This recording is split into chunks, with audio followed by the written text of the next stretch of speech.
Hello everyone and welcome to episode 34 of my Blackburn Rovers Football Manager 2017 career mode save thingamabob thing. I'm sick of constantly screwing up my words in the intro.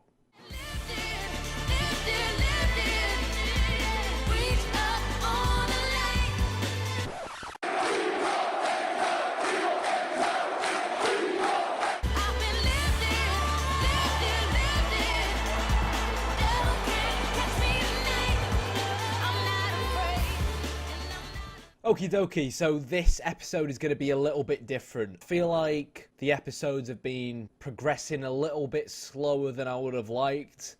I feel like I've been a bit slow when it comes to uploads. So I'm going to try and speed things up a little bit because I'm really worried that if I keep uploading and bringing out videos at the pace that I'm bringing them out, by the time Football Manager 2018's out, will only be like in the year 2022, 2023. And to be fair, I think I want to be a little bit faster in how we progress. So I've tried to just give the series a bit of a kick up the bum since the last episode. I won't try. I'll ensure to slow things down in the second half of the season when we really get to the nitty gritty of our fourth season at the club, and of course our third season at the club and second season back in the Premier League. So, obviously the last episode we drew 1-1 against Chelsea, did really well to turn that game around. Probably would have won if it weren't for a Danny Graham missed penalty. Next up we beat West Ham 2-0. Nabil Rilas getting on the score sheet with 2 goals. We then lost to Tony Pulis 3-0 at the Hawthorns. I mean, when you look at the match facts, really, or match stats, the real turning point I felt was Cheick Tiote getting sent off in the 39th minute.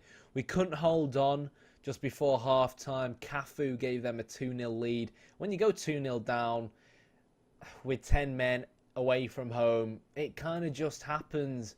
And it weren't really ideal because we could have potentially pushed into third place with a win against West Brom because the teams around us dropped points as well. Now, this game was honestly phenomenal, and I'm really disappointed that I didn't turn it into a live comp because obviously I decided to play through a bunch of games in this first half of the season so that I could start bringing you guys the later stages of what looks like could be a potential Champions League spot, Europa League spot season for us.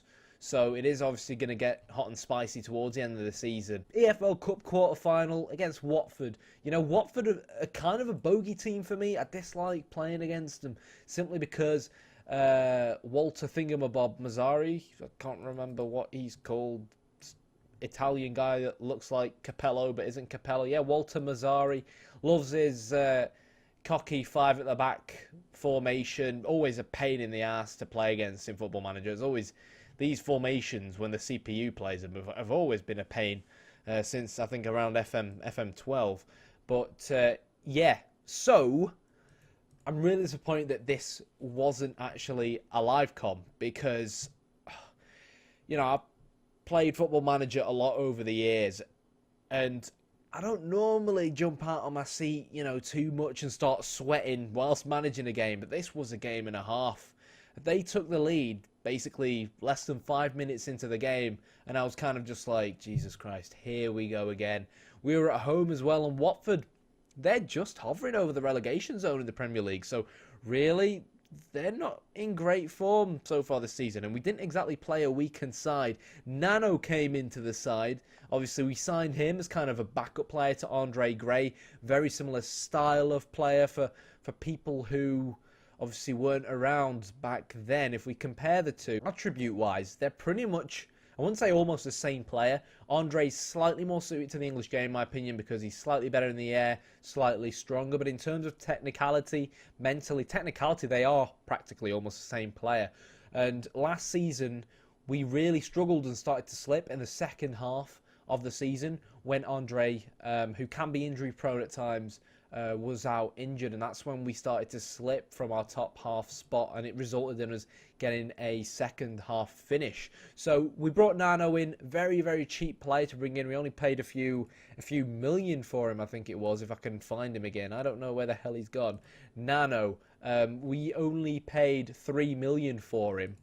But my God, has this guy honestly made an impact. To be fair to him, he's not played much this season. Andre's out injured.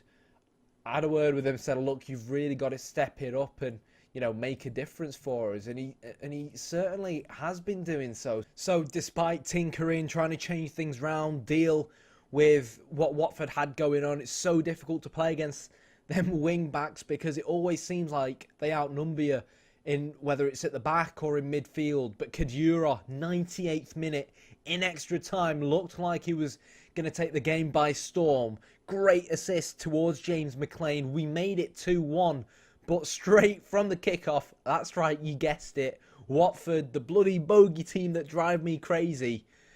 You know, it's not like they weren't driving me crazy already. I haven't scored 5 minutes into the game and giving me a really tough game, all game basically.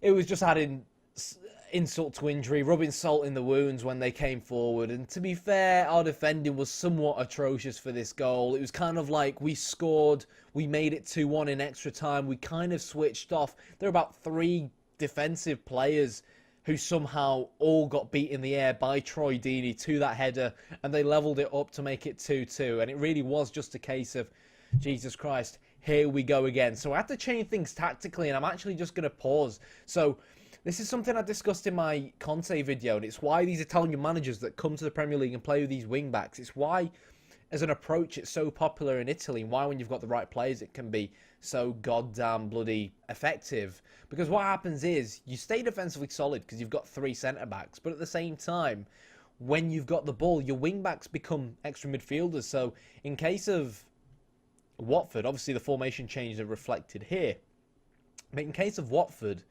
not only do they end up with 5 midfielders or potentially 4 attackers when these guys bomb forward, with a lot of players who can make late runs into the box, with players who are great in the air like Penaranda, who we tried to sign in the summer, and Deeney for balls into the box. But you also end up with 3 players available for cover defensively, and when off the ball, it basically becomes a 5 at the back. It's so difficult to break down.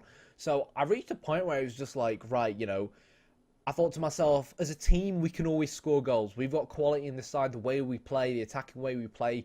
We're going to be able to grab goals, but we need to be more solid defensively, particularly in the air. So I decided, right, Watford, I'm going to take you on, and I'm going to match every single individual player you've got on the pitch. We started off with the 4-4-2 in the game. The idea was trying to tack down the wings and double up against the space that they left, but we just couldn't cope. We really couldn't cope. And with 2 strikers up front, I went with Graham and Gillas, you know, to start things off because I knew there'd be 3 centre-backs. So I went with 2 quite physical strikers and wanted to bring on Nano late into the second half when the centre-backs were tired. And when he got the equaliser, that obviously somewhat worked relatively well. But, yeah, so we switched basically to an identical formation that Watford did. And this happened. Tarkowski, ex-Burnley player. Somehow McLean, you know, was just dribbling with the ball. This happens a lot this year. It's quite frustrating. Dribbling with the ball, and a centre-back pops out of nowhere and seems to just hoof the ball forwards. It just seems like your centre-backs don't really push on forwards unless you've got a stopper enabled to, and even try to win that ball. Poor defending yet again. Barami to Tommy Hoban, who, of course, was a vital part of our Championship second place side. He's normally a centre-back, but he was playing left wing-back for him at this point in the game. Whipped the ball into the box. Fabio, who'd had a bad game all around out on left-back because Augustinson was injured, getting beat by Penaranda, who again is such a good striker. He's big, he's strong, he's bloody pacey, great in the air, can finish. To no surprise, gave Watford the lead at 3-2. And basically here, I threw everything at Watford. You know, we had about 9 minutes left on the clock. It's extra time, 3-2 down. What do? Well, this became our formation.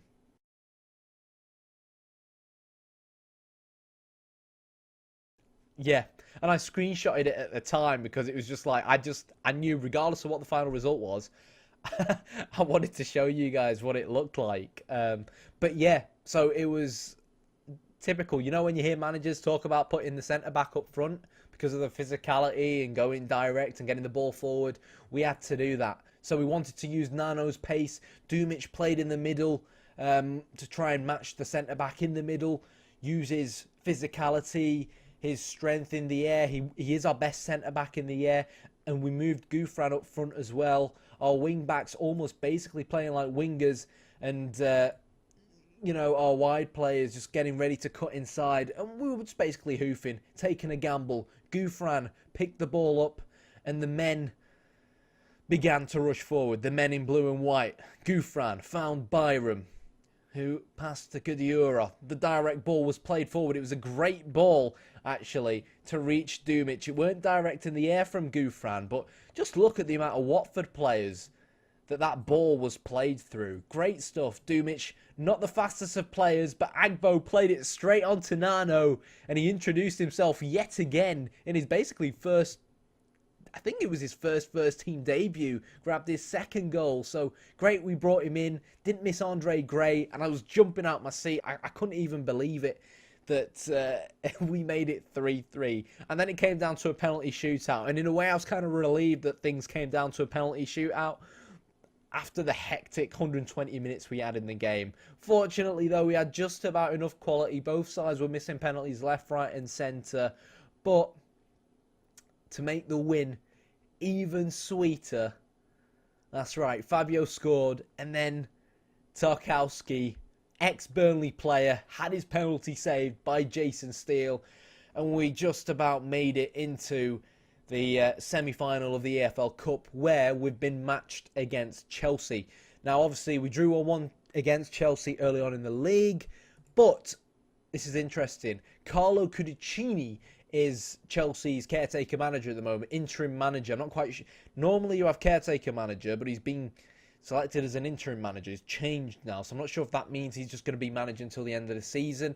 I'm not sure whether this will be a good thing for him or a bad thing for him. They obviously had Pep Guardiola early on when we drew 1-1 against them. But if you look at the Premier League, they're obviously in 9th place, Man City in 8th place. Both them big sides really struggling so far this season, whilst United and Liverpool and Spurs have really been the main big teams that have been impressing. So hopefully, I've kind of got my fingers crossed. We've got 2 legs against Chelsea.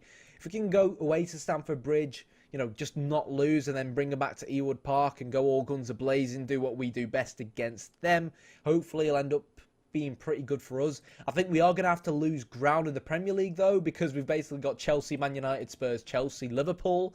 So somewhere players are going to have to be rested, particularly, you know, against a Man United game. Man United atop the league. We may even not even play a full strength side. But I really, really, really want to see if we can grab the EFL Cup here, because I feel like if we can beat Chelsea, then we're going to get either Fulham or Stoke in the final. I'm not really worried about either of them. Stoke have been doing pretty well so far this season. Brendan Rodgers' men in 6th place, and we struggled against them in the league where we drew 1-1. But even Fulham, with Ryan Giggs as manager, they've not exactly been phenomenal either. They're in 16th place. So again, if we can just get past Chelsea, I really, really do feel like the EFL Cup will be ours. It's just a case of how much ground we lose in the Premier League. I don't think we're going to mount a title challenge, but I'd love to get a top 4 finish and be in the Champions League next season.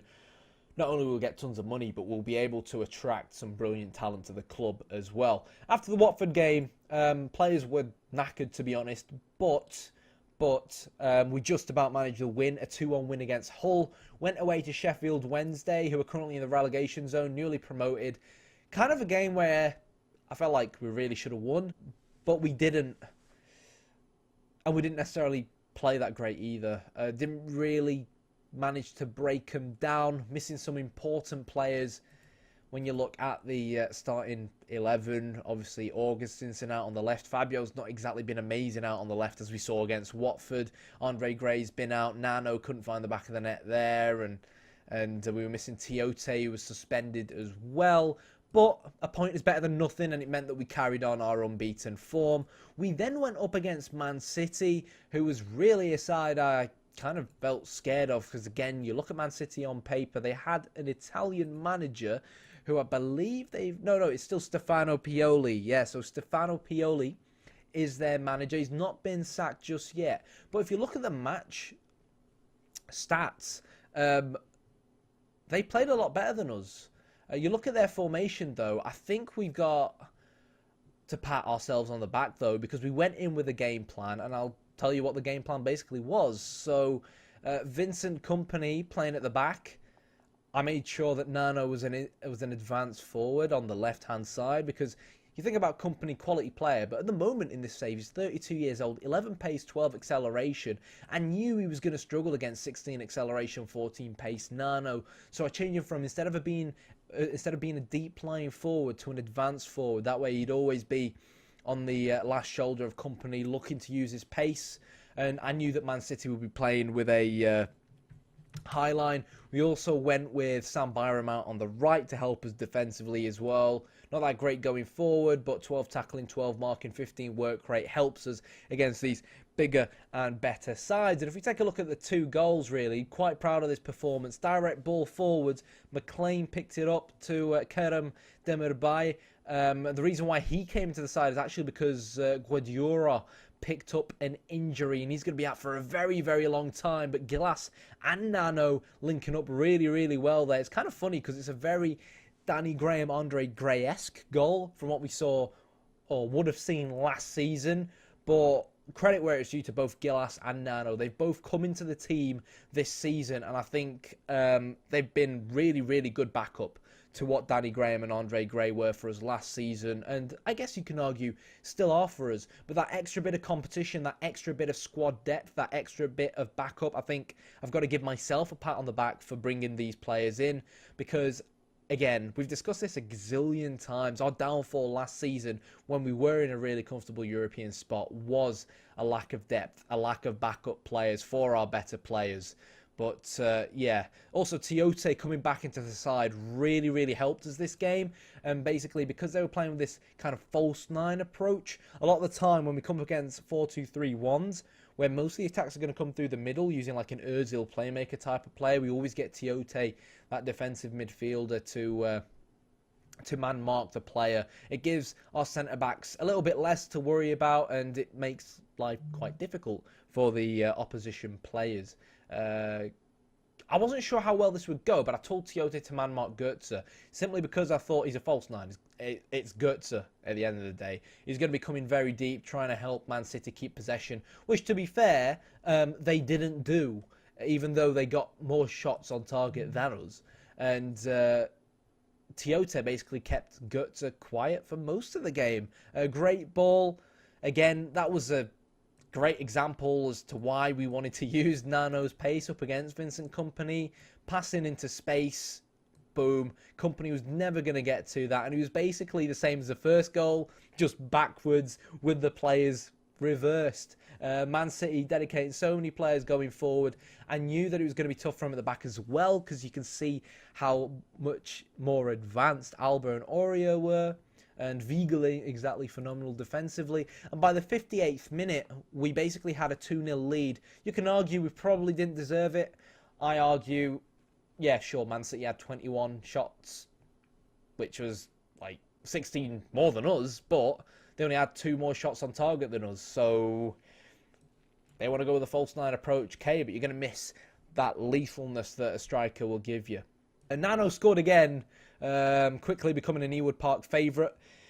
Away from home against Southampton. Unfortunately, though, we conceded a really, really sloppy goal. Southampton didn't really trouble us for most of this game, but our away form hasn't exactly been phenomenal, and Joe Gomez scored that header, but probably an even result. We then beat Crystal Palace 4-1. McLean, Graham, Nano again, and Kadura all getting on the score sheet. This was exactly when Kadura got his long-term injury. Just to show you guys, he's got a broken ankle, so he's going to be out for 3 to 4 months. 10 acceleration, 9 pace. It's going to start taking its toll on him. 33 years old. We're going to have to keep an eye on him. So far this season is done pretty well given his age. 3 goals, 1 assist, which really is an improvement when you consider the amount of appearances he's had as opposed to last season. So we'll see what happens with him. And then we drew 1-1 against Stoke. To be fair to Stoke, they look like a completely rejuvenated side from the Stoke that finished like 16th or something last season. So credit where it's due to Brendan Rodgers. Kind of disappointed with the manners of the goal. But I think Stoke probably deserved it. Really frustrated with how the counter-attack became a thing in the dying 10 minutes. We actually subbed Andre Gray out on the right-hand wing. He basically took it past the Stoke back 4 out on the right-hand wing, had plenty of place to play a cross into the box, but he just passed it straight to the Stoke goalkeeper, and it gave him a platform to execute this counter-attack from. Ball was played in, and Gemelt, running in from deep, got the equaliser. But, hey up, let's stay positive. 37 points, 1st of January 2019. Around this time last season, we were actually around 8th or 9th and had around 10, 11, 12 less points than this season. So what's important for me at this point is that we're seeing improvement, that we are going forwards as a football side, which is amazing. Look, some people might be looking at this and thinking, well, you're not top of the league, you're not second place. But let's be realistic. The amount of money that Man United have had to spend, it's Football Manager, but it's not Football Manager 11 anymore, where you can score 40 set pieces a season. You look at this Man United side, we're never going to be able to compete with it. We might be able to, get a draw against them. We might even be able to beat them on an individual match level. But in terms of squad depth, in terms of dealing with injuries, in terms of that extra bit of quality, if we had Man United's side Wednesday, Southampton and Stoke, we probably would have had that extra bit of firepower to make sure we win these games. But either way, not too bothered. I'm just going to focus on what we're doing. 37 points. If Spurs slip up, we could even leapfrog them into 3rd place. More points than Arsenal. More points than Newcastle, more points than Man City, more points than Chelsea, whilst we've got teams like Leicester and Southampton and co struggling at the bottom of the table. Rafa Benitez has been replaced by Andre Villas-Boas as Leicester manager. In terms of our own transfers, basically all the regens that we've discussed in previous episodes are going to be joining us at the end of today. I can't think of any regens that might be coming in that I've not shown you, but they'll be addressed in the next episode if they are a thing. It's the 1st of January. Let me know in the comments if there's anyone you think could be a good signing. This is an interesting one in our inbox. I can change our expectations to a top half finish. At the start of the season, we said we try to avoid relegation, which leaves us with 14.56 million of a transfer budget, and an extra 200,000 per week for the wage budget. If we go to a top half finish, which we probably are going to get, it's going to take one hell of a bottle job for us to not finish in the top half based off of this first half of the season. Our transfer budget will increase by around 11 million quid to 25 million, and our wage budget by an extra 100 or so million pounds. So it becomes an extra 300,000 pounds per week. The problem is, even though we are 4th in the Premier League, our reputation still is not that great, which means we still won't be able to attract world-class players. So even though you've probably seen that I'm inquiring about Draxler, who is transfer listed, and Goretzka, who is also transfer listed, the chances are very slim that we're actually going to be able to bring in these players. Draxler on his own, they're asking us for something like 40 million for him. Obviously, he's in PSG in real life, but when we started this save, he was still a Wolfsburg player. But if we can bring him in, what a phenomenal signing. But I can't quite see it happening. Mahrez, another player that I inquired about, but Leicester not really interested in selling him. But generally speaking, I think given the fact that we only spent, around 35 million in the summer, the fact that we're in 4th place, the fact that one of our main signings in Asidi has basically been injured for half a season, I think we've done very, very well. Mike Beinert is about to recover from his broken leg. I think he had about 17 acceleration and about 15 pace before he broke his leg. So this guy's got a lot of catching up to do at the age of 18. In terms of other youngsters at the club. Mohamed Toure still has a broken foot. His acceleration and pace definitely has dropped as well. Not quite sure what his form is going to be like once he's back fit.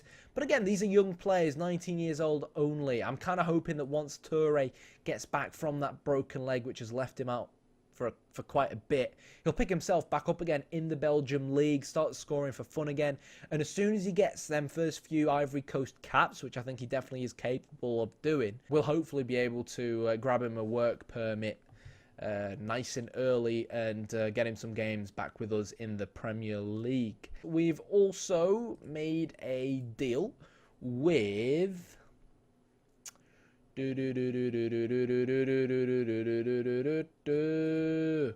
York City in the Vanarama National League. I think I spoke to my board and we decided it could be beneficial for us to have a link with a lower league English side. We've got links, of course, with Aki Stanley in League 1, links with Fleetwood in League 2, local clubs really, but I felt like we needed something a slight step lower, a team that we can rely on to send our players out to, and our board let me choose which Vanarama National League side I wanted to be affiliated with, and the reason why I chose York City over the others is because they had the best youth facilities out of all the teams in the same league. They've got good training facilities and adequate youth facilities, and obviously the better their youth facilities and general training facilities were going to be, the better training that my players going out on loan to them would be. We go to the Premier League. You may have noticed this before. I'm kind of baffled by it. Ross McCormack, a 32-year-old Ross McCormack,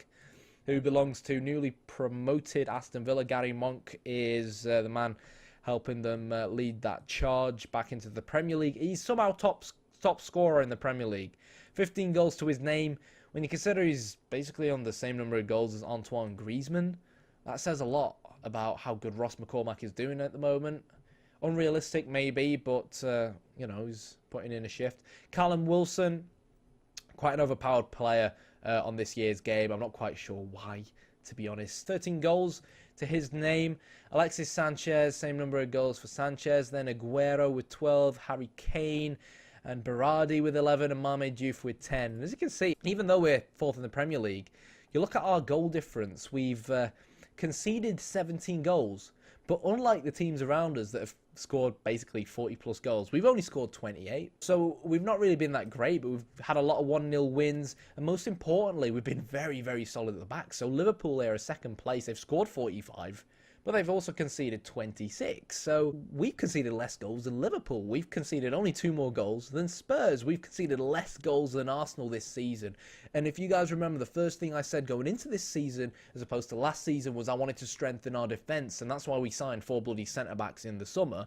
And as you can see, it's definitely doing its job. Tiote has been a massive help for that as well. Assists-wise, Nabil Gilas, the same number of assists as Willian, so it tells you a lot about Gilas as a player. He's come in, he's really stepped up, he's really impressed me so far, and he's given Danny Graham a run for his money. Talking about Danny Graham, he's also signed a new contract, obviously slightly reduced wage because he's not getting any younger, but long-term wise, I'm kind of hoping to turn Danny Graham into a staff member for us. 16 attacking, I think he could become an important part of the future of this side, someone I know very well, obviously, and loved by the fans. We are going to be going into the January transfer window. It's been a bit of a long video. I apologise. There's not been that much football on show.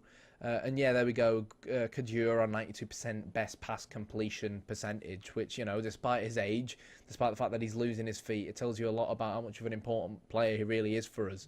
In terms of what I want to do in the transfer window, I need to get a replacement for Kadura because he's broken his ankle, so he's out for 3 to 4 months. Whether it'll end up being a transfer or a loan, we're going to have to assess the market and see what happens.